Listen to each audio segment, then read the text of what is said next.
좋으신 아버지 하나님 감사합니다. 오늘도 우리와 함께 계신 주님을 찬양합니다. 경배합니다. 주님의 십자가의 보혈의 은혜가 아니면 죽을 수밖에 없고 지옥 갈 수밖에 없는 죄인들임을 고백합니다. 이 시간도 우리를 구원하시기 위해서 우리의 죄를 대신하여 우리를 대신하여 십자가에 피 흘려 죽으시고 부활하신 우리의 주 되신 예수 그리스도를 우리가 믿음으로 바라봅니다. 십자가를 바라보는 자마다 그 십자가의 은혜를 믿음으로 고백하는 자들마다 죄사함을 받고 구원받을 수 있음을 감사합니다. 그 크신 은혜와 사랑을 우리에게 부어주시니 감사합니다. 이 시간도 하나님의 은혜를 힘입어서 아버지 하나님 앞에 담대히 나아가오니 어린 양 되신 예수님의 십자가의 보혈의 은혜로 저희들을 정결케 하여 주시고 깨끗게 하여 주시고 저희들이 주님 전에 드리는 예배가 찬양이 기도가 오직 주님께 다 상달되어지는 예배가 되어질 수 있도록 우리가 마음을 다하고 목숨을 다하고 힘을 다하고 뜻을 다하여 주님께 찬양하고 예배하고 기도하며 그러한 삶을 살아갈 수 있도록 은혜 베풀어 주시옵소서. 이 시간도 더럽고 저주받은 영들이 예수 그리스도 이름으로 떠나가게 하시고 질병과 저주와 가난이 예수 그리스도 이름으로 떠나가게 하여 주시옵시고 더욱더 평안함이 기쁨이 넘치는 시간 되어지게 하여 주시옵소서. 전능하신 하나님 예수 그리스도 이름으로 명하노니 모든 더럽고 저주받은 영들은 떠나갈지어다. 질병과 저주와 가난과 함께 더럽고 저주받은 영들은 떠나갈지어다. 예수 그리스도 이름으로 명하노니 모든 악한 영들 떠나갈지어다. 질병과 저주와 가난과 함께 떠나갈지어다. 떠나갈지어다. 떠나갈지어다. 떠나갈지어다. 떠나갈지어다. 떠나갈지어다. 떠나가라. 떠나가라. 떠나가라. 예수 그리스도 이름으로 깨끗함이 있을지어다. 자유할지어다. 하나님 아버지, 이곳에 우리와 함께 계신 주님을 의지합니다. 부족하고 나약한 종입니다. 주님이 도와주시지 않으면 아무것도 할 수 없는 종입니다. 이 시간 나의 생각, 나의 감정, 나의 의지, 나의 욕심 다 십자가 앞에 내려놓습니다. 내 뜻대로 하나님의 말씀을 전하는 것이 아니라 하나님의 뜻대로 하나님의 말씀을 증거할 수 있도록 보혜사 성령 하나님께서 저를 통치하시고 다스려 주옵시되 하나님의 뜻을, 하나님의 마음을, 하나님의 사랑을, 하나님의 공의를 온전히 하나님의 뜻대로 바르게 전할 수 있도록 성령 하나님께서 성령의 능력으로 저를 채워주시옵시고 성령의 나타남으로 하나님 말씀 증거하게 하여 주시옵소서. 이 시간 우리와 함께 계신 주님을 찬양합니다. 경배합니다. 주께서 홀로 영광받아 주시옵소서. 우리 주 예수 그리스도의 이름으로 기도드렸습니다. 아멘. 자, 에베소서 2장 1절부터 9절까지입니다. 그는 허물과 죄로 죽었던 너희를 살리셨도다. 그때 너희는 그 가운데서 행하여 이 세상 풍조를 따르고 공중의 권세 잡은 자를 따랐으니 곧 지금 불순종의 아들들 가운데서 역사하는 영이라. 전에는 우리도 다 그 가운데서 우리 육체의 욕심을 따라 지내며 육체와 마음에 원하는 것을 하여 다른 이들과 같이 본질상 진노의 자녀이었더니 공일이 풍성하신 하나님이 우리를 사랑하신 그 큰 사랑을 인하여 허물러 죽은 우리를 그리스도와 함께 살리셨고 너희는 은혜로 구원을 받은 것이라. 또 함께 일으키사 그리스도 예수 안에서 함께 하늘에 앉히시니 이는 그리스도 예수 안에서 우리에게 자비하심으로써 그 은혜의 지극히 풍성함을 오는 여러 세대에 나타내려 하심이라. 너희는 그 은혜에 의하여 믿음으로 말미암아 구원을 받았으니 이것은 너희에게서 난 것이 아니요 하나님의 선물이라. 행위에서 난 것이 아니니 이는 누구든지 자랑하지 못하게 함이라. 아멘. 자, 오늘 하나님 말씀 주제는 교회의 노조가 웬 말인가 라는 주제로 하나님 말씀 전하고자 합니다. 자, 다 같이 2절 시작. 그때 너희는 그 가운데서 행하여 이 세상 풍조를 따르고 공중의 권세 잡은 자를 따랐으니 곧 지금 불순종의 아들들 가운데서 역사하는 영이라. 아멘. 우리가 예수님을 믿기 전에는 세상 풍조를 따르며 살았습니다. 예수님 믿기 전에는 세상의 법대로, 세상의 풍조대로, 세상의 관습과 그 모든 율법, 세상의 율법, 세상의 도덕, 교양, 유교적인 사상, 그런 관습, 그런 모든 것들을 우리는 같이 세상에 속해 있을 땐 따르며 살아왔습니다. 그러나 예수님을 믿는 순간부터 세상 풍조는 우리하고 상관이 없습니다. 예수 그리스도 안에 있는 말씀이 율법이 돼서 우리를 예전의 모습이 아니라 새로운 모습으로 거듭나게 했기 때문입니다. 옛사람은 벗어버리고 새 사람을 입었기 때문입니다. 아멘. 세상 풍조는 그리스도인과 상관이 없습니다. 세상에 속해 있는 법은 그리스도 안에서 우리가 지켜야 될 법들은 지키지만 그리스도 안에서 지키지 말아야 될 법들 때로는 있습니다. 하나님의 법과 세상의 법이 충돌하면 그리스도인들은 하나님의 법을 따라야지 세상의 법을 따르는 것이 절대 아닙니다. 아멘. 하나님의 법과 세상의 법이 충돌되면 그리스도인들은 하나님의 법을 따르는 사람들입니다. 만약에 나라의 법에 따라서 이제 예배를 금지한다. 그렇게 하면 예배 안 드릴 것입니까? 나라의 법에 따라서 이제 예배 더 이상 드리지 마라 라고 하면 각 사람은 권세 있는 사람에게 순종해야 되니까 그 말씀 붙잡고 예배 드리지 않아야 됩니까? 아니라는 것입니다. 그럼에도 불구하고 그리스도인들은 예배를 드려야 됩니다. 아멘? 세상의 권세에 복종하는 것은 말씀 안에서 복종하는 것입니다.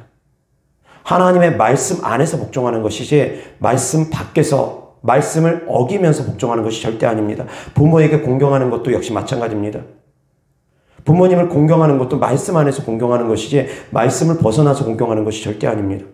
부모님이 교회 다니지 말란다고 교회 안 다닙니까? 더 나아가서 부모님이 예수님 믿지 말라고 한다면 예수님 안 믿습니까? 아니라는 것입니다. 나라의 법이 예수님 믿지 말라고 하면 안 믿어야 됩니까? 아니라는 것입니다. 예수님 믿으면 죽인다 할지라도 예수님 믿어야 됩니다. 아멘? 나라의 법이 아무리 예수님 믿으면 지금부터는 감옥을 보내겠다. 아니면 지금부터는 예수님 믿으면 다 죽이겠다. 누구도 이제부터는 예수님 믿지 마라. 나라의 법이 그렇게 바뀌면 나라 법 따르면서 예수님 안 믿을 겁니까? 아니라는 것입니다. 나라의 법이 어떠하든 관습법이 어떠하든 관습에 따라서 제사 많은 사람들이 지냅니다. 조상을 섬기는 건 당연한 거라고 많은 사람들이 얘기합니다. 그러나 하나님의 말씀과 충돌됩니다. 그럼 하나님의 말씀을 따라서 우리는 제사를 지내지 않지 않습니까? 우상 숭배는 하나님께서 기뻐하지 않으니까 우리는 우상 숭배를 할 수가 없습니다. 제사를 지낼 수가 없습니다. 하나님 법과 충돌되면 하나님의 법을 따라야 됩니다. 아멘? 그런데 교회 안에 세상의 법들이 점점 들어오고 있습니다. 제가 오늘 비로소 유튜브를 통해서 그 영상을 보았습니다. 교회 안에 노조가 들어왔다는 것을 유튜브를 통해서 보고 실제로 뉴스 기사를 제가 보았습니다. 코로나 때문에 많은 교회가 어려워졌답니다. 많은 교회가 어려워졌습니다. 실제로. 문 닫는 교회들 정말 많이 생겼습니다. 그러다 보니까 그 교회 사역자들 사례비를 충분히 주지 못해서 교역자들을 어쩔 수 없이 자르게 되는 경우가 많이 있었나 봅니다. 근데 자르는 과정 가운데 퇴직금도 받지 못하고 쫓겨나는 일들이 여러 차례 있었던 것 같습니다. 여러 교회에서 있었던 것 같습니다. 그러다 보니까 이제 전도사님, 쫓겨나는 목사님들이 거기에 따라서 내가 그동안 충성하고 헌신했는데 퇴직금도 못 받고 쫓겨나나? 그런 마음 때문에 이제 노조를 결성해가지고 뭔가 행동을 취해보려고 하는 것 같습니다. 아직까지는 그 노조들이 교회 앞에서 예배를 방해하는 것까지는 제가 기사를 본 적은 없습니다.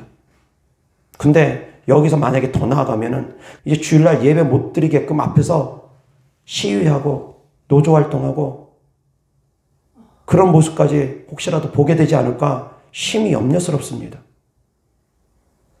교회의 모습이 정말 어디까지 타락하는지, 어디까지 지금 타락해야 되는지, 그 타락의 끝이 어딘지, 교회 안에 종교통합운동이 들어오고 이제 교회 안에 노조가 결성이 되어지면서 그러고 있고, 사역자들이 무슨 근로자입니까?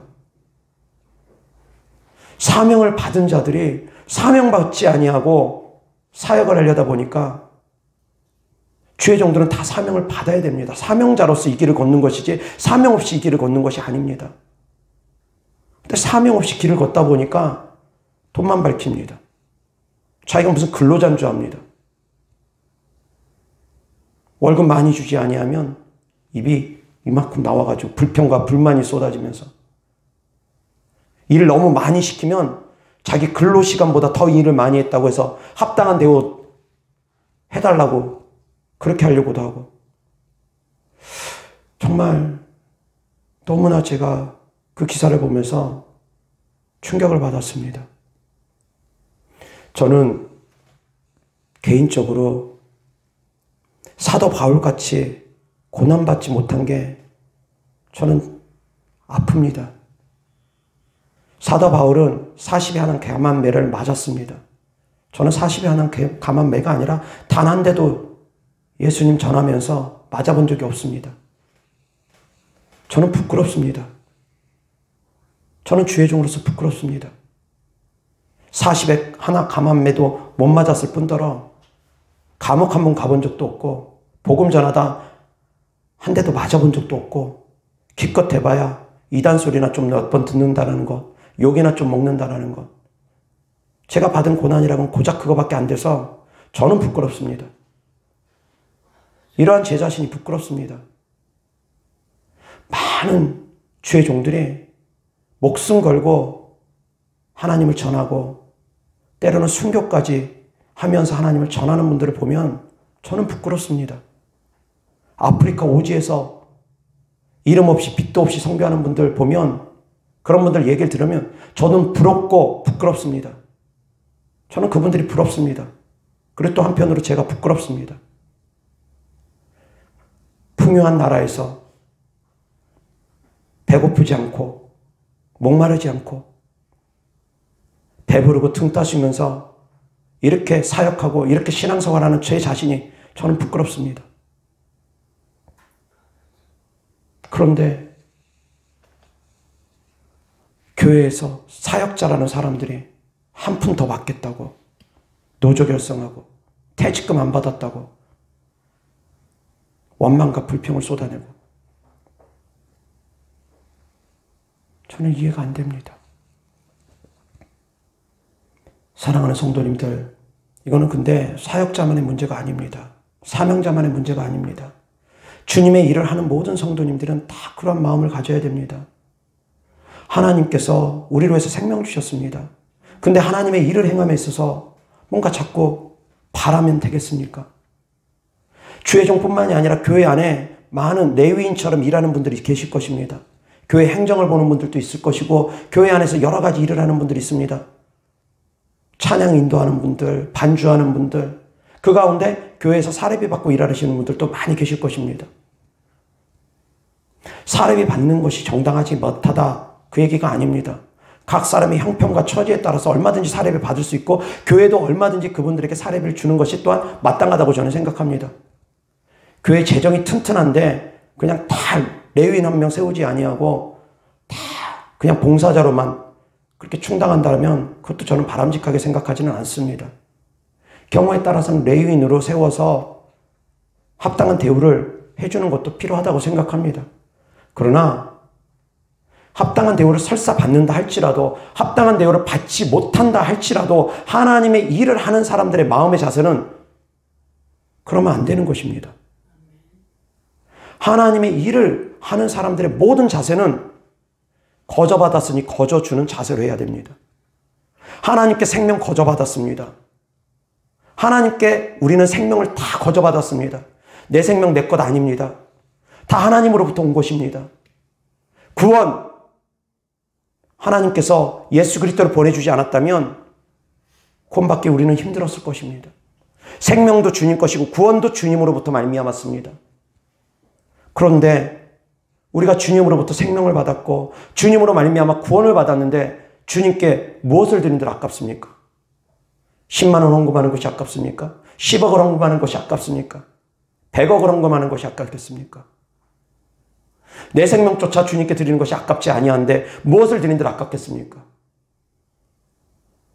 그런 마음이기를 주 예수 그리스도 때문에 축원합니다. 근데 자꾸 아까워합니다. 벌벌벌벌 떱니다. 대가만 바랍니다. 목사님이 인정해 주지 않으면, 목사님이 자기 알아주지 않으면 서운하고 섭섭해하고 삐지고 토라져.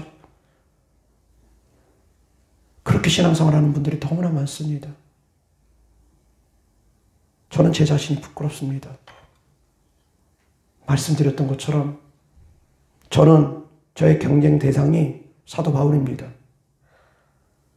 사도 바울처럼 살지 못하는 제 자신이 부끄럽습니다. 무엇 하나 발치도 따르지 못하고 있는 제 자신이 저는 부끄럽습니다.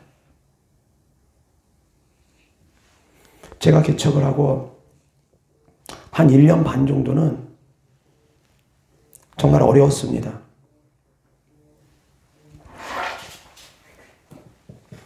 한 1년 반 정도는 개척하고 나서 찾아오는 성도님들 많이 없었습니다. 그때는 유튜브 영상 설교 올리기 전입니다.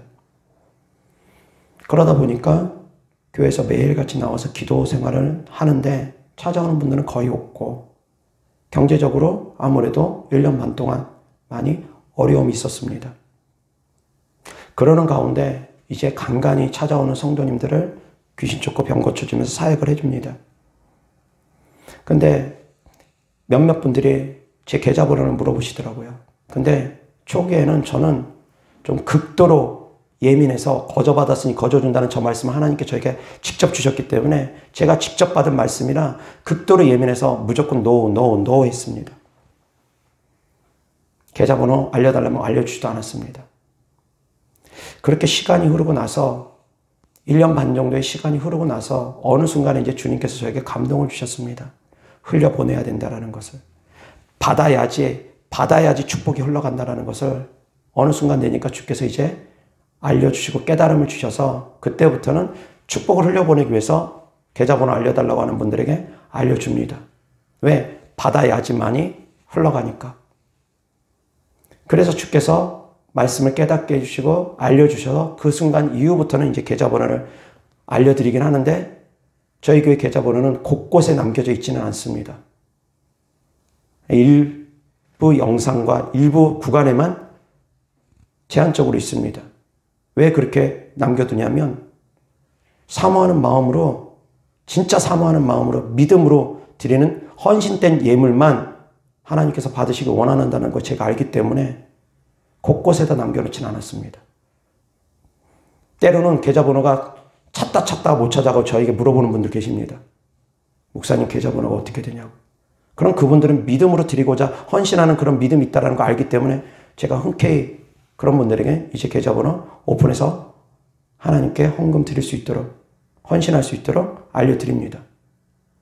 그렇지만 마구 남발하지 않습니다. 저희 교회 설교는 광고 없습니다. 저는 광고 절대 입히지 않습니다. 유튜브 구독자가 수만 명이 되고 수십만 명이 되고 조회수가 아무리 수십만 건, 수백만 건이 된다 할지라도 저는 광고 입히기를 원치 않습니다. 말씀도 거저받았으니 거저줘야 된다고 저는 생각하기 때문입니다. 자, 제가 이렇게 행함에 있어서 그러면 제 삶이 궁핍하냐? 절대 그렇지 않습니다. 하나님께서 넘치도록 채워주십니다. 저는 사역을 행함에 있어서 그분들이 우리 교회로 오든 오지 않든 상관없습니다. 헌금을 드릴 수 있는 형편이든 헌금을 드릴 수 없는 형편이든 상관하지 않습니다. 제 도움이 필요한 분들은 언제든지 제가 전화로라도 기도해 드립니다. 이것은 제 자랑이 아닙니다. 자랑하고자 함이 아닙니다. 믿음의 자세에 대해서 성도님들이 바르게 알기를 바라기 때문입니다. 저는 어렸을 때 제가 존경하는 목사님 따라다니면서 운전하기는 것이 제 소원이었습니다. 사례비 한 푼 안 받고. 그게 제 간절한 소원이었습니다. 저 목사님 따라다니면서 내가 운전기사로라도 평생 동안 일했으면 좋겠다. 제 간절한 소원이었습니다. 운전이 서툴었던 시기다 보니까 찾아가서 목사님 제가 운전하겠습니다. 감히 말은 못했습니다. 운전이 서툴었던 운전면허 취득한 지 얼마 되지 않았던 시기여서. 근데 그게 제 소원이었습니다. 나중에 결혼하고 나니까 이제 가정이 생기고 자녀가 생기고 나니까 이제 제 뜻대로 할 수가 없었던 것이고. 근데 저는 그러한 것들이 제 소원이었습니다. 이름 없이 빚도 없이 어디 나라 가가지고 선교하는 것도 제 소원이었고. 그것이 저희 간절한 바람이었습니다. 근데 요즘 주의 종들 보면 왜 저 사람들이 주의 종이 됐는지 이해가 안 되는 분들이 참 많습니다. 얼마 전에 알게 된 한 목사님이 있습니다. 그 교단은 아주 큰 교단입니다. 그러다 보니까 그 목사님 그 교단에서 사역을 하다가 따로 나와서 이제 개척을 하는데 개척 지원금이 교단에서 수억이 나오는 것 같습니다. 개척을 했습니다. 1년 동안 사례비가 전에서 사역했던 거 그대로 나오는 것 같습니다. 1년 동안 사례비 그대로 나오고 개척 지원금이 수억 나오고 제가 찾아보니까 그 교단은 그렇게 하더라고요. 근데 그 목사님이 1년 딱 되니까 사례비가 1년 되면 이제 끊기거든요. 1년 딱 되니까 이제 더 이상 그 사역을 하지 아니하고 그 교단에서 다시 또 선교사로 파송 간다고 그걸 또 지원하는 것 같더라고요. 근데 오지의 선교사가 아니라 독일 선교사로 간답니다. 오지 선교가 아니라 그런 데는 사례비 충분히 받고 사택 있고 아마 넉넉하게 제공이 될 겁니다. 그런데 그 1년의 기간 동안 개척하고 1년의 기간 동안 얘기를 들어보니 유튜브 설교도 안 하고 나가서 전도도 안 하고 그냥 그대로 있었답니다. 제가 그 얘기 듣고 막 분노가 올라옵니다. 교단에다 전화해가지고 그 목사님 찔러버리고 싶은 마음까지 막 들 정도로. 근데 심판은 하나님께 맡기고자 했습니다. 제가 심판할 게 아니고 제가 그 정확한 거는 정확하게 다 알지는 못하니까 다만 이제 제가 추정해 보건데 그렇다라는 거. 그 교단 자체를 제가 찾아보니까 교회 개척하시는 분들 개척 지원금으로 2억에서 4억까지도 주시더라고요. 다만 빌려주는 조건인데 그렇다고 해서 무조건 환수하고 회수하고 그렇진 않더라고요. 어떤 조건이 부합되면 회수하지 않는 것 같습니다. 그래서 그 목사님이 그 조건에 부합되게끔 그렇게 충족해놓고 1년 딱 채우니까 이제 교회를 넘기면서 다른 데로 가려고 하시는 것 같더라고요. 그런 모습들 보고 목사님이고 전도사님이라는 분들이 노조 설립한다고 그러면서 자기들을 근로자라고 하면서 퇴직금 안 준다고 뭐라 그러고 더 많이 일했다고 더 많이 일한 거에 대한 싹스를 더 달라고 하고 있고 정말 이해가 안 됩니다. 제가 알고 있는 한 전도사님이 계십니다. 그 전도사님은 어제 잠깐 통화를 했는데 그 전도사님하고 교회에서 사례비를 50만 원을 받았답니다. 근데 전도사님들 사례비 많이 못 받는 전도사님 정말 많습니다. 한 30만 원 받고 50만 원 받고 그런 주의 종들도 많습니다. 사례비 50만 원 받았답니다. 근데 그 첫 달 사례비 받은 건 첫 열매로 하나님께 다 드리고 둘째 달부터는 목사님에게 말씀드렸답니다. 목사님, 저 사례비 주지 마십시오. 사례비를 거절했답니다. 그렇게 1년이라는 시간을 사례비 없이 사역을 하는 그런 전도사님을 제가 압니다. 제가 그 모습 보고 제 마음에 감동이 왔습니다. 그런 주의 종들도 있습니다. 이름 없이 빚도 없이 헌신된 모습으로 다가가는 모습들, 그런 분들 계십니다. 근데 또 어떤 주의 종들은 진짜로 말 그대로 싹군 목자들은 월급 더 많이 안 준다고 불평하고 불만하고 주면 주는 대로 받고 감사하고 모자르면 모자른 대로 하나님께서 상급으로 채워주실 걸 믿고 나아가는 것이 그것이 하나님의 자녀들의 마땅한 자세입니다. 죄종들의 마땅한 자세입니다. 만약 내가 일한 것이 한 300만 원 정도의 값어치를 내가 일한다고 하는데 교회에서는 100만 원밖에 못 받는다. 그럼 200만 원 어치는 천국의 상으로 쌓인다는 걸 믿어야 됩니다. 200만 원보다 더한 상이 천국에 쌓입니다. 내가 이 땅에서 일한 만큼 충분히 받지 못하면 받지 못한 대로 더 많은 상이 천국에 쌓입니다. 근데 상 주시는 이 힘을 믿지 못하면서 무슨 사역을 하는지 제가 이해가 안 됩니다. 사랑하는 성도님들, 상 주시는 하나님을 바라볼 수 있기를 주 예수 그리스도 이름으로 축원합니다. 상 주시는 하나님을 바라보지 못하면 그 믿음이 없으면 어떻게 구원받습니까? 상 주시는 하나님을 바라보지 못하는데 어떻게 구원받습니까? 이해가 안 됩니다. 그런 주의 종을 따라가면 어떻게 되겠습니까? 상 주시는 주님을 바라볼 수 있기를 바랍니다. 성도님들은 상 주시는 주님을 바라보며 신앙생활 할 수 있기를 주 예수 그리스도 이름으로 축원합니다. 많이 일해도 나는 무익한 종이라 내가 할 일을 했다. 그것이 주의 종의 자세고 그것이 주님을 믿는 하나님의 자녀들의 자세인 것을 깨달을 수 있기를 주 예수 그리스도 이름으로 축원합니다. 아무리 많이 일을 해도 나는 무익한 종이라 내 할 일을 했다. 그러한 자세로 하나님께 나아가는 것입니다. 아무리 많은 일을 하고 아무리 칭찬받을 일을 했다 할지라도 나는 무익한 종이라 내 할 일을 했다. 모든 것이 하나님의 은혜입니다. 모든 것이 하나님의 은혜입니다. 그러한 자세로 신앙생활하는 것이 우리의 믿음이 되기를 주 예수 그리스도 이름으로 축원합니다. 아멘. 그러한 믿음의 자세가 우리에게 있어야 되지 않겠습니까? 그렇다 해서 제가 그렇게 사느냐? 저는 그렇게 못 살고 있습니다. 말씀드렸던 것처럼 사도 바울이 저의 롤 모델이긴 하지만 저는 아직까지 발치도 못 따라갑니다. 사도 바울은 당당하게 얘기했습니다. 나를 본받는 자들이 되라.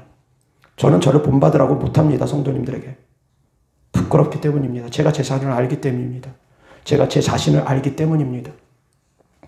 저는 그렇게 말 못합니다. 그렇지만 저는 바라봅니다. 도전을 받습니다. 지금은 비록 더럽게 짝이 없는 모습일지라도 바라봅니다. 언젠가는 내가 저기에 도달할 것이다. 언젠가는 내가 저기까지 다다를 것이다. 천국 가서 하나님 아버지 앞에 부끄럽지 않도록 지금까지 오늘까지 살아온 삶 부끄러운 모습이지만 앞으로 우리가 나아가야 될 삶은 부끄럽지 아니하는 모습으로 나아가기 위해서 힘써야 되지 않겠습니까? 물론 내일 당장 제가 180도 바뀌면 얼마나 좋겠습니까만 아직까지는 자신이 없습니다. 저도. 내일 당장 오늘 당장 변할 거라는 거 저도 자신 없습니다. 왜? 사람이 하루아침에 쉽게 바뀌지 않으니까. 그렇지만 저는 도전하고자 합니다. 그런 마음의 자세가 있어야지 불평이 없지 않겠습니까? 원망이 없지 않겠습니까? 저 높은 곳을 바라보고 있어야지만이 천국을 바라보고 있고 상을 바라보고 있어야지만이 원망과 불평 없이 이 땅에서 일하지 않겠습니까? 그렇지 않고 세상의 기준과 똑같이 노조법을, 노동조합법을 그대로 교회 안에 끌고 들어오려고 하고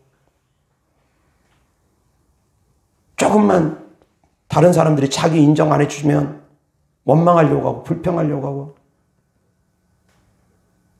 교회 안에서 당이나 만들려고 해가지고 자기 편 끌어당기긴 하려고 하고 자기 목소리만 키우려고 하고 교회의 모습이 너무나 세속화되어 가고 있는 그런 시대에 우리가 신앙생활을 하고 있습니다. 그리스도인들은 세상을 거스려 사는 사람들입니다. 세상과 융화돼서 살아가는 사람들이 절대 아닙니다. 연어가 물살을 거슬러 올라가듯이 그리스도인들은 세상을 거슬러서 올라가면서 하나님의 말씀대로 순종하면서 따라가는 사람들이지 세상에 융화되어서 세상의 풍조에 따라서 흘러가면서 그렇게 살아가는 사람들이 절대 아닙니다. 모든 사람들이 다 예스라 하더라도 그리스도인들은 아닐 때는 아니라고 대답할 수 있어야 됩니다. 모든 사람들이 다 그리스도를 부인하는 그런 가정 가운데 있다 할지라도 나 한 명만큼은 적어도 주님 편에 설 수 있어야지 됩니다.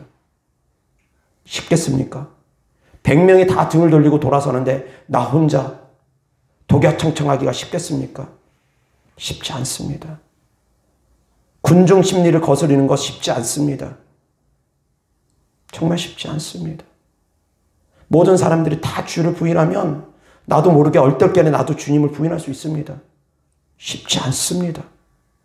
모든 사람들이 다 코로나를 벌벌벌 떨면서 예배를 안 드리면 나 혼자서 예배 드리는 거 쉽지 않습니다. 정말 어렵습니다. 손가락질합니다. 그 손가락질 받으면서 비난과 조롱 받으면서 예배 드리는 것 쉽겠습니까? 쉽지 않습니다. 그러나 아무리 쉽지 않다 할지라도 그리스도인들은 하나님의 뜻대로 순종하며 살아가야 됩니다. 힘들더라도 가시밭길이라도 하나님의 말씀대로 우리는 따르며 살아가는 그리스도인이라는 걸 깨달을 수 있기를 바랍니다. 아멘. 세상 풍조가 교회 안에 너무 많이 들어왔습니다. 세속화되어 있습니다. 교회 안에서 바자회다 뭐다 여러 가지 전도 활동으로 어쩌면 유익한 부분도 참 많습니다. 근데 한번 생각해 봐야 됩니다. 교회에서 기도는 하지 아니하고 매매만 하고 있는 것이 아닌지. 예수님께서 노끈을 만들어 가지고 성전에서 장사하는 자들을 노끈으로 때리고 상을 뒤집어 엎었습니다.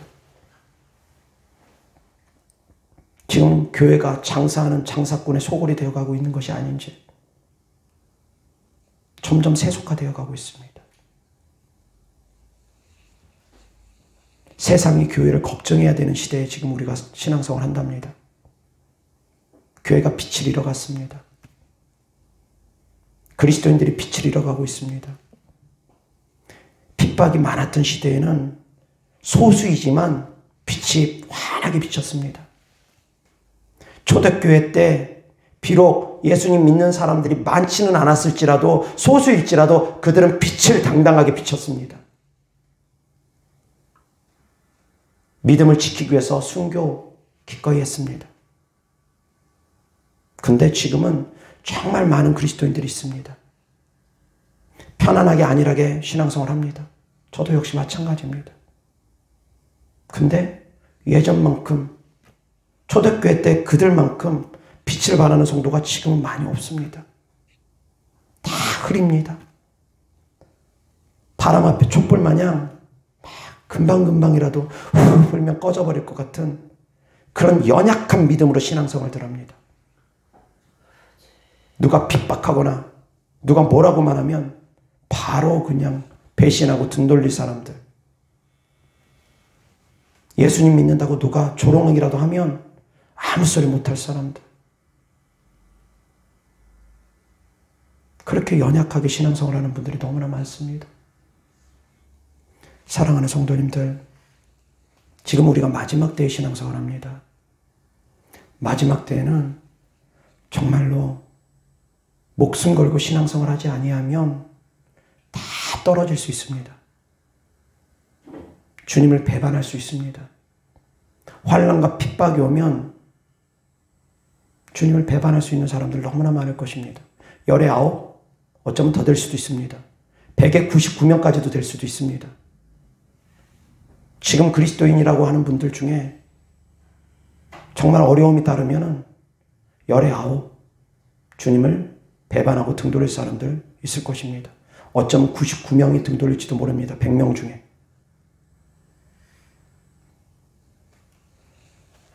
순교자의 믿음을 가지고 신앙생활하는 거 쉽지 않습니다. 그런 마음을 갖는 거 쉽지 않습니다. 압니다. 이게 어떻게 쉽겠습니까? 저도 말만 이렇게 하지 저도 쉽지 않습니다. 저도 압니다. 저도 아직까지 순교자의 삶을 살아가지 못하고 있습니다. 저도 부끄럽습니다. 근데 저는 도전합니다. 끊임없이 제 마음에서 갈망합니다. 사랑하는 성도님들, 천국을 소망하시기 바랍니다. 아멘. 하나님 살아계심을 분명히 믿는 성도님들은 천국과 지옥이 있음을 분명히 아시지 않습니까? 그렇다면 이 땅에만 소망을 두고 살아가는 것이 아니라 천국에 소망을 두면서 살아가야 되지 않겠습니까? 이 땅에서 설사 합당한 대우를 못 받는다 할지라도, 합당하게 인정을 못 받는다 할지라도 천국에 소망을 두면서 그렇게 살아가야 되지 않겠습니까? 상 주시는 분은 하나님이십니다. 아멘. 우리의 모든 삶 가운데 상으로 갚아주시는 분은 하나님이십니다. 깨달을 수 있기를 바랍니다. 믿을 수 있기를 바랍니다. 소망을 두시기를 바랍니다. 아멘. 천국에 소망 둘 수 있는 그런 신앙생활을 할 수 있기를 바랍니다. 마르다와 마리아가 있었습니다. 마르다와 마리아, 그 집안은 부유한 집안이 아닙니다. 어렵습니다. 그렇게 어려운 집안에 주님께서 방문을 하십니다. 마르다가 힘껏 음식을 장만합니다. 근데 부유한 집안이라면 마르다를 도와줄 수 있는 일손들이 많았을 것입니다. 근데 마르다를 도와줄 수 있는 일손이 없습니다. 마리아가 도와줘야지만이 되는데 마리아는 예수님 발 앞에서 하나님 말씀만 듣고 있습니다. 마르다가 혼자 하다 도저히 이제 감당이 안 되니까 예수님을 따르는 제자들 12제자에다가 또 예수님을 따르는 사람들 또 얼마나 많았겠습니까? 그 많은 사람들 먹을 것을 준비하는데 마르다 혼자 어떻게 다 감당하겠습니까? 지금 시대에서도 한번 생각을 해보시기 바랍니다. 가스레인지가 있고 다 있는 이런 시대에서도 혼자서 한 20명, 30명 음식 준비하려면 혼자 감당이 되겠습니까? 쉽지 않습니다. 가스레인지가 있는 지금 시대에도. 그 시대는 얼마나 힘들었겠습니까? 하다 안 되니까 이제 예수님께 찾아와서 불평을 쏟아내지 않습니까? 예수님, 마리아가 나를 좀 도와주게 말씀 좀 해주세요. 나 혼자 너무 힘듭니다. 예수님께 찾아와서 마리아를 자기 좀 돕게 해달라고 요청하지 않습니까? 그때 주님께서 뭐라고 하십니까? 마르다야, 마르다야. 내가 많은 일로 너무 고민하는구나. 그러나 굳이 많은 일 때문에 그렇게 고민할 필요가 없다. 한 가지만 하든지 두 가지만 하든지 그것으로도 족하다. 먹는 것 때문에, 육신의 것들 때문에 영적인 것을 빼앗기지 말라는 주님의 귀한 말씀 아닙니까? 마리아는 이것을 빼앗기지 아니할 것이다. 육신적인 것 때문에 영적인 것을 빼앗기는 어리석은 자들이 되어지면 안 됩니다. 육신적인 소욕을 챙기기 위해서 급급하다가 영적인 것을 빼앗기는 성도님들이 되어서는 안 될 것입니다. 아멘. 하나님은 우리의 영혼이 잘 되는 것이 먼저입니다. 우리가 영혼 잘 되는 것에 먼저 주님은 초점을 맞추고 계십니다. 우리의 영적인 것에 먼저 주님은 초점을 맞추고 계십니다. 육신적인 것은 썩어지기 때문입니다. 육신적인 것은 영원하지 않기 때문입니다. 그래서 영혼이 잘된 같이 범사가 잘되고 강건한 축복이 우리에게 있기를 원하시는 분이 하나님이시라는 걸 깨달을 수 있기를 주 예수 그리스도 때문에 축원합니다.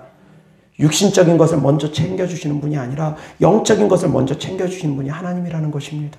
우리의 삶도 우리의 가치관도 영적인 것을 먼저 추구하는 삶을 살라는 것입니다. 설사 비록 충분한 대우를 못 받는다 할지라도 하나님께서 갚아주실 걸 믿고서 나아가라는 것입니다.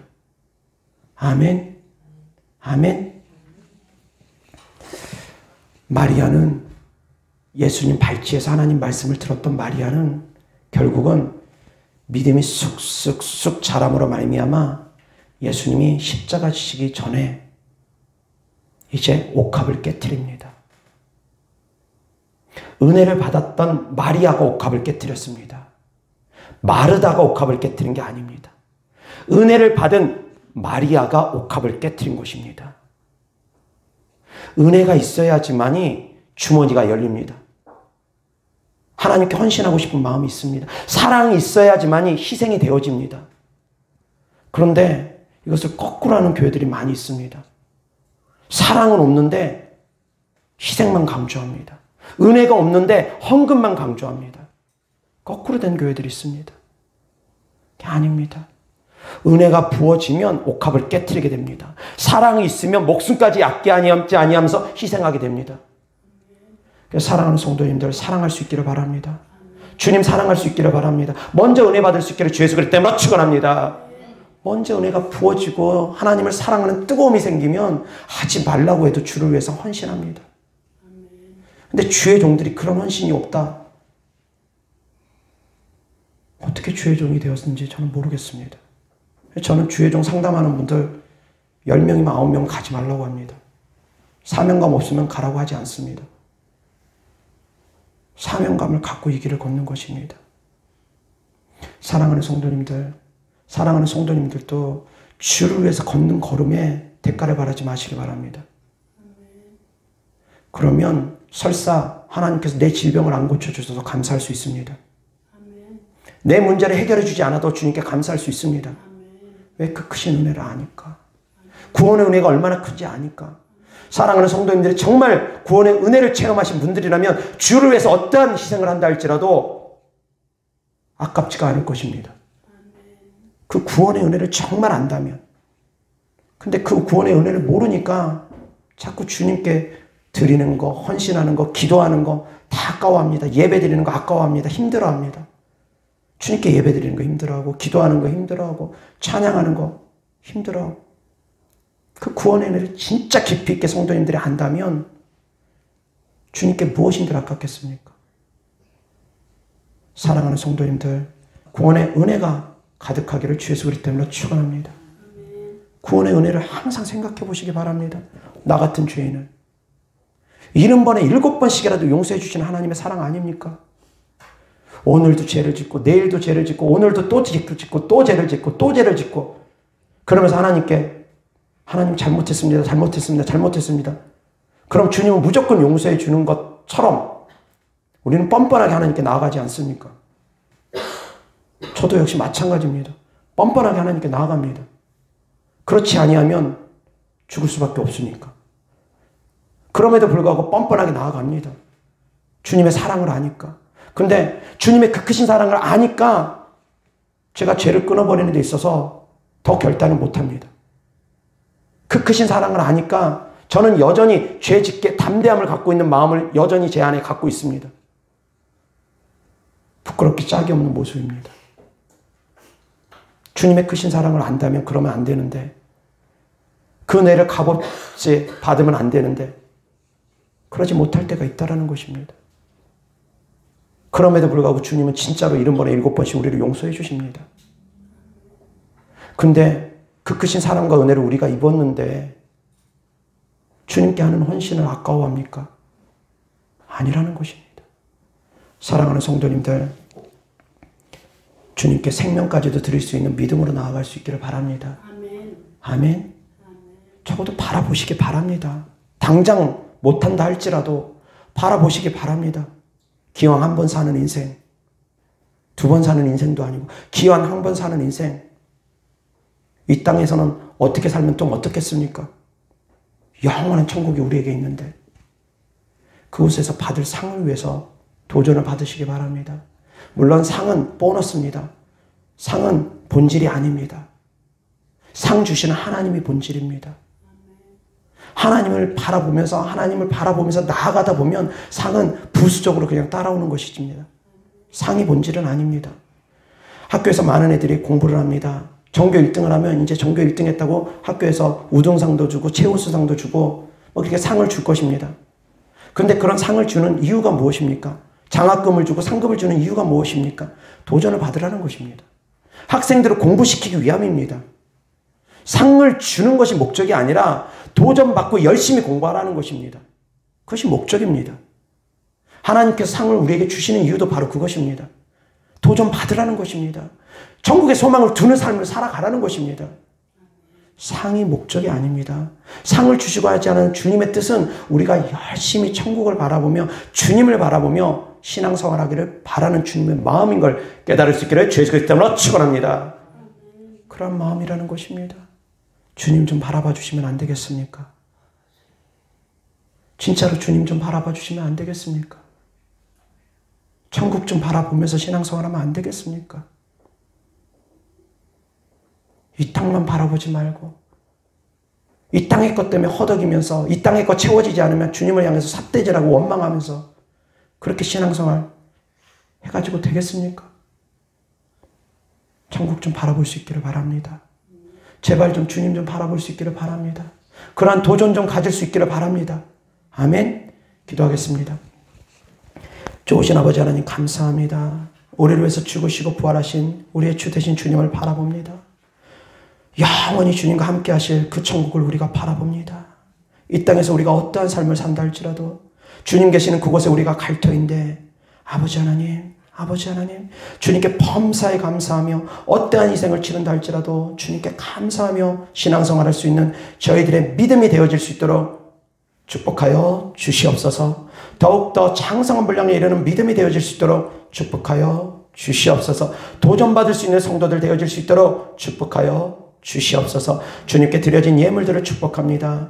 천국의 소망을 두며 주님을 바라보며 믿음으로 드린 예물들마다 주께서 기뻐받아 주시옵시고 30배, 60배, 100배 심은 대로 열매 맺게 하여 주시옵소서. 우리를 구원하신 하나님, 우리를 축복해 주신 하나님, 우리와 함께 계신 하나님 예수 그리스도 이름으로 축복하며 기도드렸습니다.